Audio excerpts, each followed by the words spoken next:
Namaste. This is a set of poses intended to strengthen and stretch the muscles of the back, recognizing that the reverse is going to happen to the muscles on the front of the body, the abdominals, pectoralis.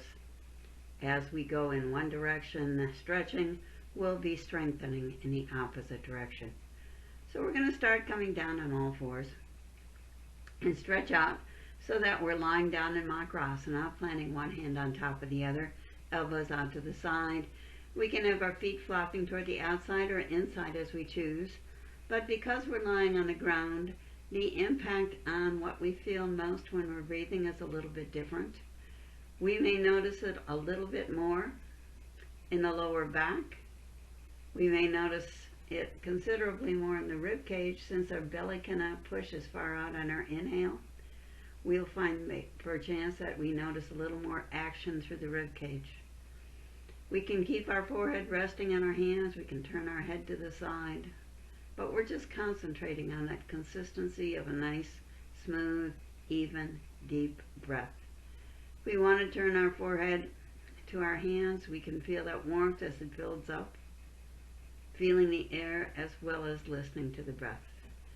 We're going to work a little bit more on the lower back, so we're going to plant our hands on the floor and just lay our forehead on the ground and imagine a ladybug crawling underneath, lifting our head just high enough to let her escape from under our head. Then we're going to lift our eyes a little higher so we can bring them to the seam between the floor and the wall, lowering our head again. And a third time, lifting our head higher so we can see how far that ladybug has progressed, whether or not now she's been able to climb up all the way to the top of the wall, up to the ceiling. We think about being comfortable, resting easily and deeply as we stretch up, getting a little bit of opening through the front of the chest before we start moving into our cobra. Bhujanasana is its Sanskrit name. So we're going to think about bringing our elbows in closer toward our side so that we can take our hands, put them underneath our shoulders.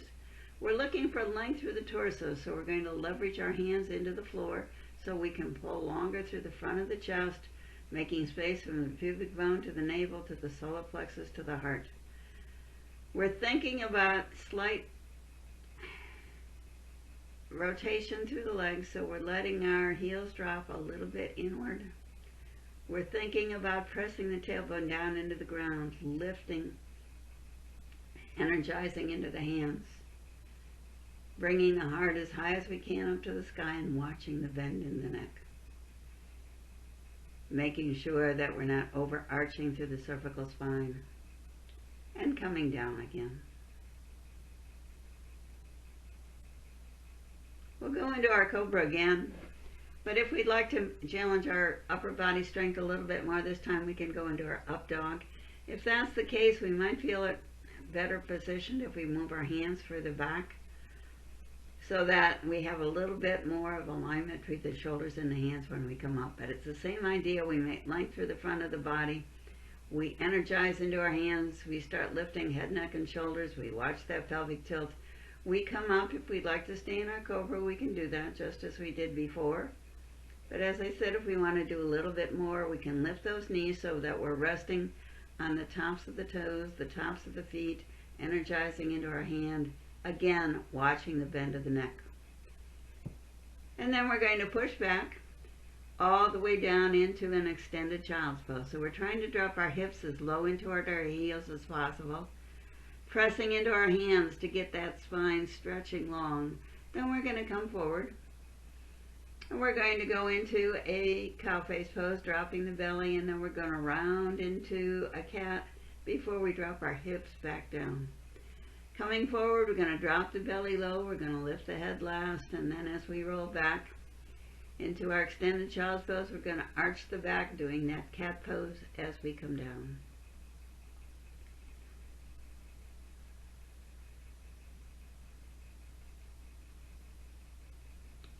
And then coming down to the ground again.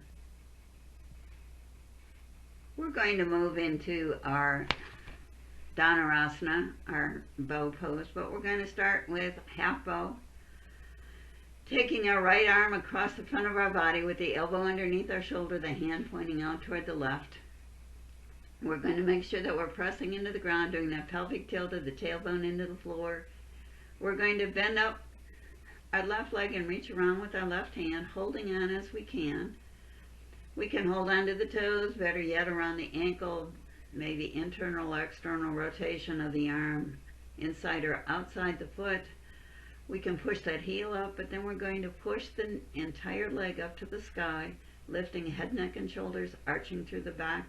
If we'd like to go into our full bow, our Dhanurasana, we're going to reach around the other hand, the right hand, and lift both legs simultaneously, pushing the knees up to the sky, pushing the heels up to the sky, lifting head, neck, and shoulders, thinking about pulling the shoulder blades tight together. Retraction and depression in toward our waist before we come down. If we need to, we can rock side to side, loosen up a little bit through the hips before we get ready to repeat that on the opposite side. So this time it's going to be our left hand across for support. We can pull it in closer underneath our heart for a little bit more lift if we'd like. We're going to bend up our right leg, reach around with the right hand with one side if we'd like, or both sides together, but then it's tailbone pushing down, stretching through the front of the body, making length from our pubic bone to our navel, to our solar plexus, to our heart, pushing the heels of the feet up toward the sky as we lift as tall as we can.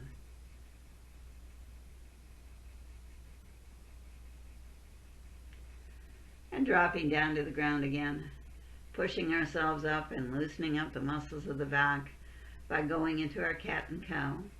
Hands underneath our shoulders, knees underneath our hips, feet straight back. We always work from the lowest part of the spine, so we're going to tuck the tailbone down, arch through the back, stretch that spine as tall as we can, like the black cat on Halloween, before we roll chin into chest. Moving from the tailbone, up and back, belly drops, rib cage drops, heart opens as we slowly lift the chin in front. Always working like a wave-like motion from the tailbone, the sacral spine, lumbar, thoracic, and cervical in that order. Good exercise for anyone who has lower back pain, arthritis in the spine.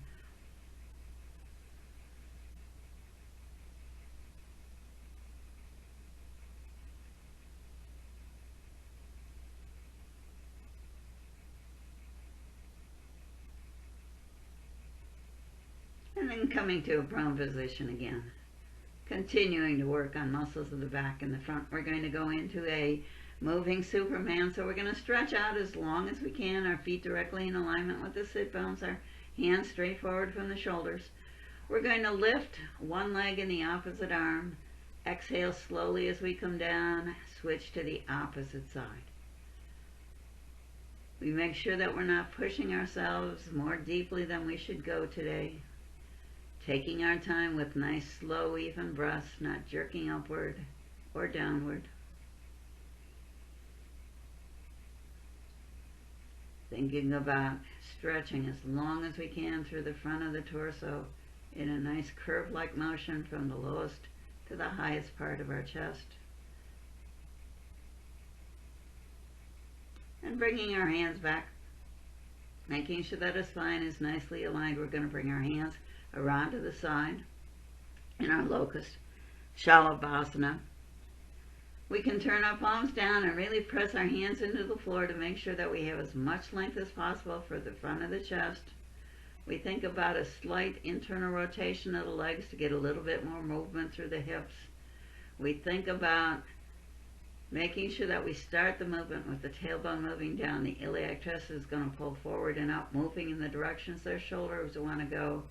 Lifting head, neck, and shoulders, feet off the ground, pushing back as strongly as we can with our fingertips. If we'd like to, we can bring our hands underneath our shoulders, or otherwise we might even think about interlacing our fingers and trying to lift a little bit higher. Noticing how each inhale the belly pushes into the floor, we might feel the sensation of lifting higher. Each exhale that belly is moving back toward our spine, we may feel as though we're dropping lower. We're going to come down and move back into an extended child's pose, really pushing our hands into the ground to get our heels low to our hips low to our heels and our back nice and long. And then we're going to come up and kneel up tall so we can go into our camel pose. We don't want to be working the legs as much as we want to be working the back, so we want to keep the idea that we keep our hips and knees in alignment. We can bring our hands as fists to the back of the hips or palms against kidneys. We want to do that same lift up that we've been doing through this entire session, always working with the lowest part of the spine, getting length, making sure that we're not pulling the entire torso back. So we move by tilting the tailbone forward. We're taking that iliac crest, pulling it up and back as if we were going to pour water down between our legs in the back. We're thinking about trying to make length again. So pushing that heart up toward the sky, pulling the shoulder blades tighter and tighter together. Space between pubic bone, solar plexus, heart, watching the bend in the neck, maybe bringing the arms up and over the top, bending as much as we can through the back without pulling the hips back, without collapsing into our lower back. If we'd like to, hands can come down to our legs. If we feel relaxed enough, secure enough now, we can drop our fingertips down to our calves, or maybe reaching all the way back to our heels. We're going to try and reach our calves or our heels. We might think about turning our toes under, getting our heels a little higher. We're going to stay facing in the same direction. I'm going to turn around to the front so that I can extend one leg, leaving the other one on the floor with the foot directly behind the knee, and stretching. Right arm high to the sky, going for length through the body in a straight line from our knee through our hip, through our shoulder, through our arm. We'll bring both hands together and then start leaning over toward our long leg. As we bring that hand down, it can rest anywhere we'd like, but not pushing into the knee. Making sure we're not letting that top shoulder rotate down toward the floor. We're pulling it straight up over our ear. We're pulling that shoulder as far as we can from our rib cage as far as we can from our hip. And working with our breath, seeing if we can go a little bit lower so that we're really getting a stretch of the muscles on the side. We're working latissimus dorsi, we're working trapezius, rhomboids. We're going to come down to a modified side plank, so we bring our hand to the floor a little bit further forward, so when we shift our weight, we have the shoulder and the hand in alignment. We can take our top hand, bring it up to the sky or up overhead, but since we're working on back today, we can take this to a dancer variation. Lifting that long leg off the floor. It can stay straight if we want to work on core strength, but if we want to do the back work, we can bend it around behind us as if we were doing that dancer pose. And bringing that heel as tight as we can in toward our sit bone, we're going to think about pushing the belly forward, pulling the shoulder blades together, lifting the chin. Really stretching forward and trying to get as much of a stretch across the front of the chest as we build up strength in the muscles of the back. We'll come back so we can do those on the opposite side. Our gait, Sanskrit name is Parigasana.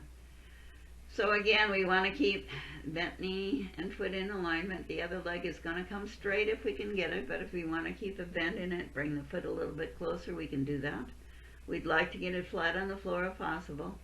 Shoulders are squared in the same direction as our hip, is the same direction as the alignment of the knees.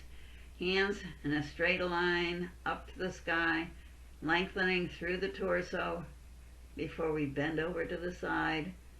Placement of the hands so we're not pushing into the knee. Top shoulder not rotating down toward the floor, toward our mat, but staying directly out, coming over our ear, moving with our breath as we pull the shoulder further and further away from the ribs further and further away from the hip. And then into our modified side plank, hand down to the floor again, further forward so that when we shift our weight, we've got support from the hand all the way up through the shoulder. And again, we'll do a variation that we'd like.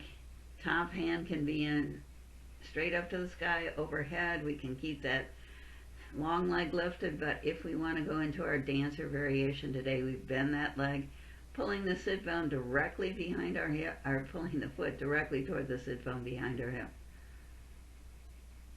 Thinking about arching through the back again, pulling the shoulder blades tight together.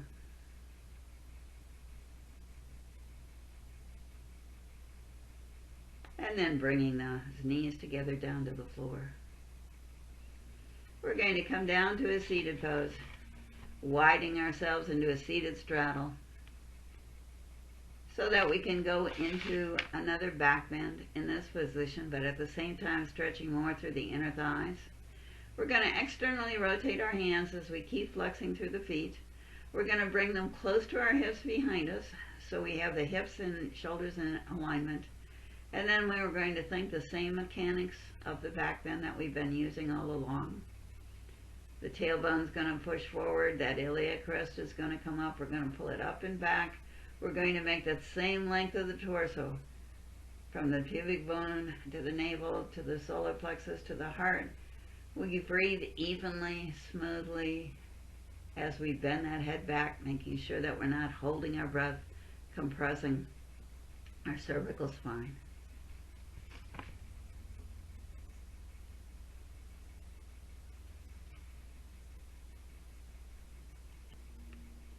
We're going to move into our Dandasana, straightening out our legs, still flexing through our feet to keep the work being done in the muscles, making sure our sit bones are evenly planted on the ground, our spine's 90 degrees out of our mat. And we're thinking about the fact that our spine compresses during the day, so now we're trying to get it back to its morning length, pressing hard into the ground, lifting as tall as we can, stretching the spine upward. Now we're going to come into our Paschimottanasana, our seated forward fold. We make sure we're going to do a hip hinge, tightening the abdominals and the quadriceps as we bring the lowest part of our body in toward our legs. We think about making sure we don't have the hands hanging in space, that we're either got our hands walking down our legs or we've got our hands planted on the floor, on our mat. We think about making sure that we get the lowest part of the torso moving forward first, that we don't start with rounded shoulders. Then we come down slowly, enjoying the journey, recognizing that the slower we move into any pose, the more likely we are to increase our range of motion as the muscles relax and allow us to come a little deeper.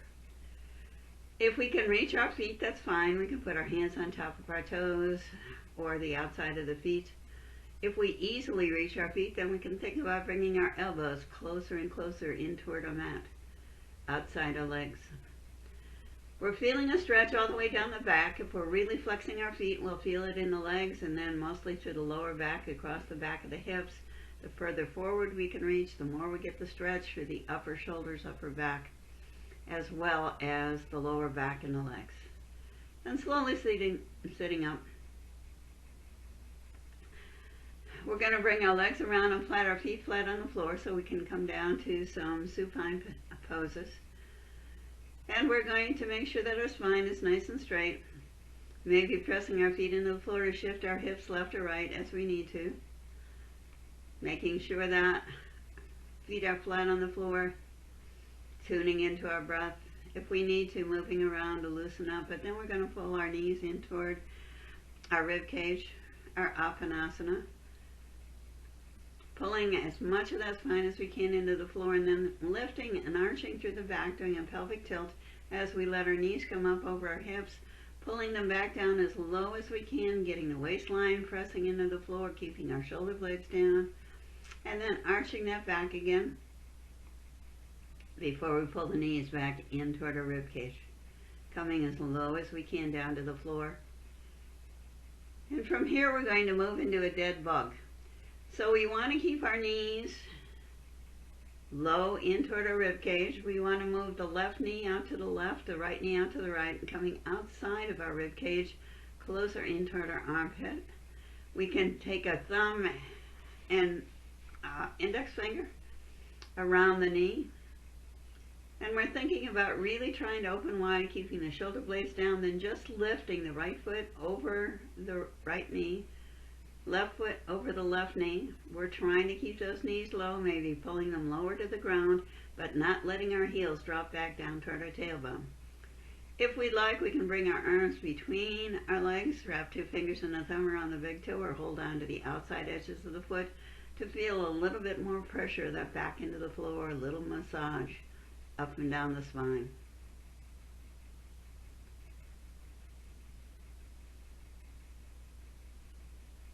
Making sure we're not arching the neck, keeping our jaw slack, our eyes soft.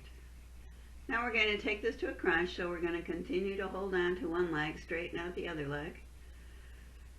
And we're going to decide how we feel now. If we'd like to, we can take that right leg and bring it all the way down to the floor so the heel is touching, otherwise we can keep it lifted. We're going to make sure we never twist through the spine, so we just use our abdominal strength, our obliques, and lift up as tall as we can, pushing our right hand down over the top of our right leg without twisting through the spine. Continuing to tighten abdominals on our exhale. And then coming back into our dead bug. Knees as wide apart as we can get them, as close down to the floor as we can get them. Shoulder blades pulling down, waistline pulling down. And then into our crunch on the opposite side. So continuing to hold the one knee out to the side, down toward the ground, keeping the shoulders squared to the hips, spine nice and straight, just lifting head, neck, and shoulders. Breathing in as we exhale, tightening abs, getting a little bit more of a lift, a little bit more work through the abdominals. And then dropping down to the floor again with our head, neck, and shoulders. We're going to bring both feet up to the sky and widen them as far apart as we can in our supine straddle. We're going to bring our hands between our legs with the palms facing down. We're going to go into another crunch. So again, it's always pulling the iliac crest forward. It's always the tightening of the abdominals that gives us the lift.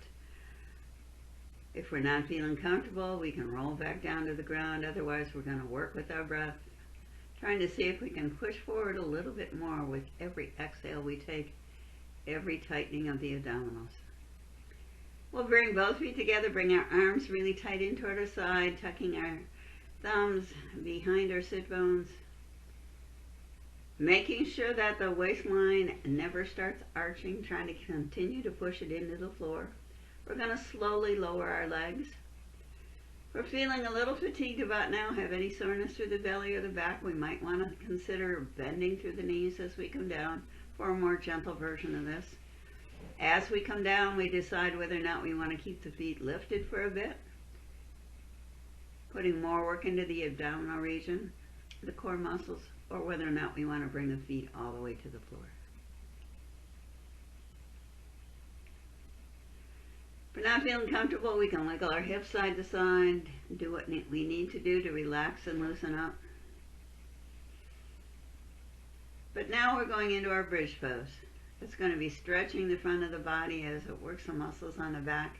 So we plant our feet flat on the floor, heels in alignment with the sit bones, making sure as we work in this pose that we always press the feet evenly, inner and outer edges, so the knees don't start moving out to the side. We think about the fact that we're trying to get a stretch through the back, but always working from the lowest part of the spine, the tailbone.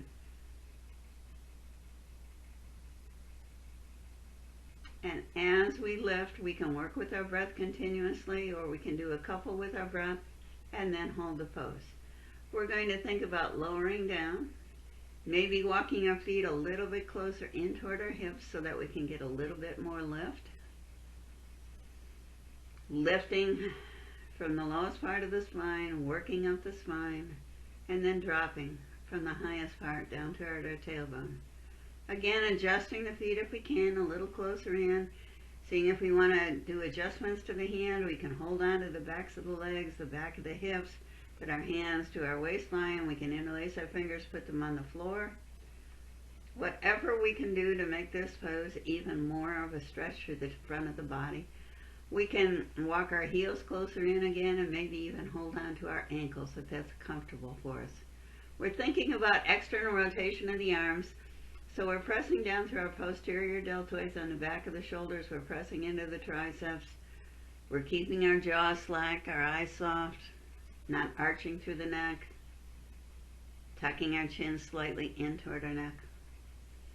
If we want to, we can keep moving with our breath. Otherwise, we're going to continue to try and contract the muscles on the back, the hamstrings and the glutes especially, before we start dropping back down to the floor.